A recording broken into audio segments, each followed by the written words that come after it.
If you have one to the extreme, you will be very unscientific. If you have another to the extreme, you become all of a sudden a mechanical man. So therefore, it's not pure naturalness or unnaturalness. The ideal is unnatural naturalness or natural unnaturalness.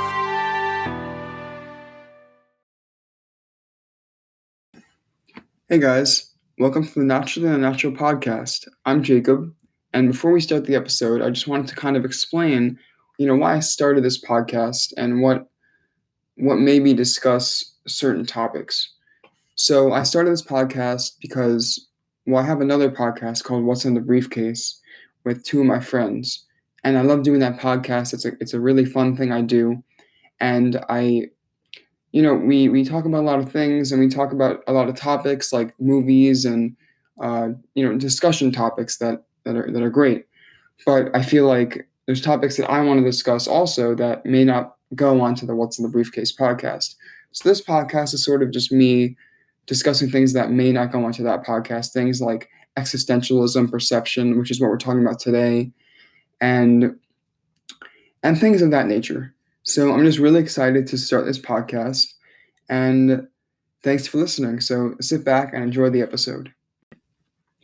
I look in the mirror and I'm disgusted by what I see. I think, that's what I look like? He looks in the mirror and he too is horrified by what he sees. With a sigh, he says, I guess that's what I look like. She looks in the mirror and she hates what she sees. She says, I wish mirrors didn't exist. He, she, and I are thinking the same thing about each other. They're so much better looking than me.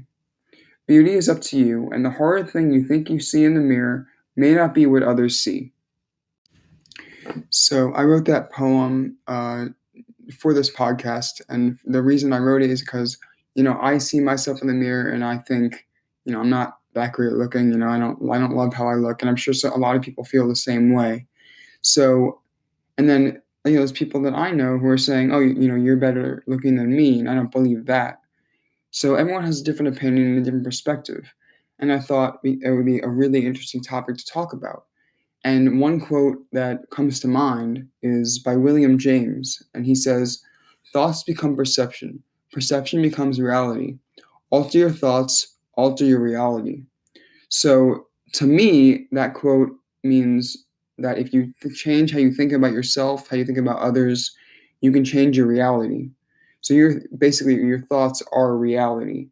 And if I think that I'm ugly, my reality is that I'm ugly. But if I think that I'm attractive in any way, my personality is attractive, and or other things about me are attractive, and that may not be physical. That's what your reality is. So I think that a great example of this is confidence, because confidence is the ultimate personality, I feel like, and the ultimate way people perceive you is how you carry yourself. So if you may not be the best looking in your opinion, you can maybe up your confidence and you can attract more people that way rather than attracting people with your looks if you think that your looks aren't as attractive.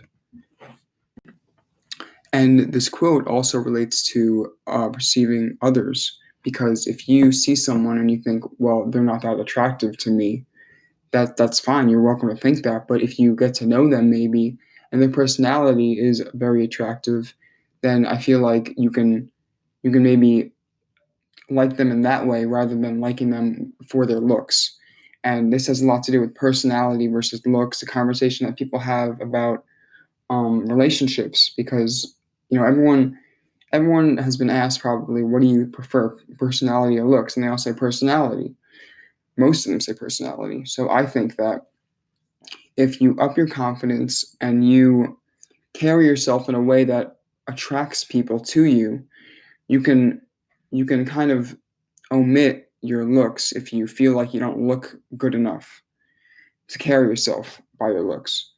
And I think that confidence is the most important tool in anything really. Presentations, classes, and interacting with people. Confidence is the number one thing that they see, and it's the number one thing anyone sees really. Like even how you walk, how you walk is important because you can slouch, but that kind of shows you're not as confident, maybe, or that's how people will perceive you. They'll perceive you as not confident because you're slouching. But if you don't slouch, you hold yourself high and you talk in a way that makes you seem confident, then your looks kind of go out the window. And I think that's a really important thing to realize. I think another important aspect of perception is meta perception. And meta perception is a lot like the self fulfilling prophecy. Because if we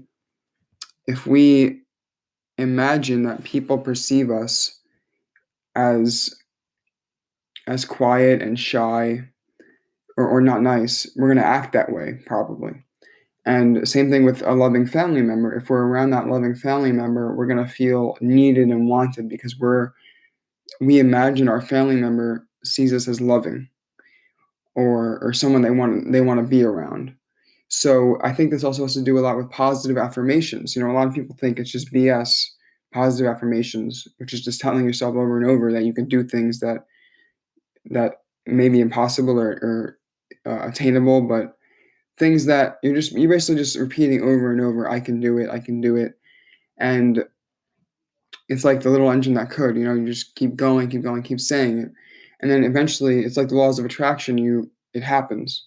And I think that in this way, in this meta perception context, I think positive affirmations are very useful because if we're telling ourselves we can ace that test, we can do great on a presentation, we can do great at our job that day, then it'll probably happen because we're in that mind state and we're in that perception that we're successful, we can be successful, and we see ourselves as something higher than you maybe saw yourself before.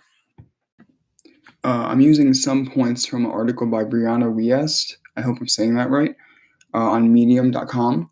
But the main point of this episode is to basically say that perception of yourself is everything.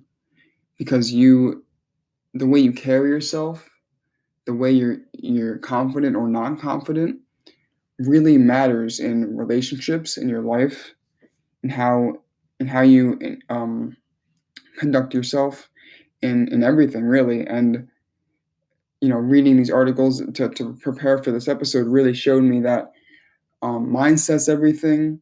And if you believe that you are capable and willing to do the goals that you've set to achieve those goals, then you probably will achieve those goals at one point. It may take a while, it may not take a while, but the point is that if you perceive yourself as something greater than you are, you'll probably get there, and you will improve yourself. And this also goes for how others perceive you, because if you see yourself as something great, you treat yourself well, other people will treat you well also. So thank you so much for listening. My name's Jacob. See you next episode.